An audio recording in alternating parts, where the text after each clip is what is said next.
Chicago, CBS, slumped over at traffic stops, overdosing off of opioids with their children, strapped in the backseat. Sadly, we've seen these images play out, not only in Chicago, but also across the country.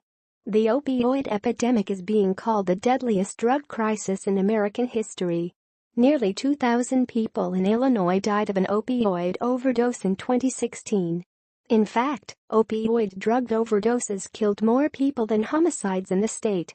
Furthermore, as CBS 2's Charlie DeMar reports, 1 in 5 impatiens will become addicted from an initial 10-day prescription. "I've overdosed 3 times, and it saved my life 3 times," Nicholas Popinski said. Popinksi is here today because of Naloxone, also known as Narcan, medicine that can reverse the effects of an overdose from opioid drugs or heroin within seconds. "I had got the nasal spray Narcan, and I was at home one day and I had it on top of my fridge, and I did a lot of heroin.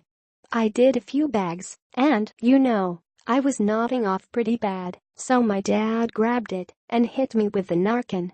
Related statement poll reveals new statistics on Illinois' opioid epidemic. $1 million grant going towards research to fight opioid crisis. Aldermen seek coordinated effort to combat opioid crisis. Are drug companies playing a role in the opioid crisis? Dr. Dan Lustig, president and CEO of Haymarket Center, a Chicago-based addiction treatment facility, said, "This actually signifies, I think, a significant step in the battle that we have with this epidemic." Dr. Lustig, who is also an addiction expert, applauds Walgreens' decision to sell the life-saving drug over the counter at more than 8,000 stores in 45 states.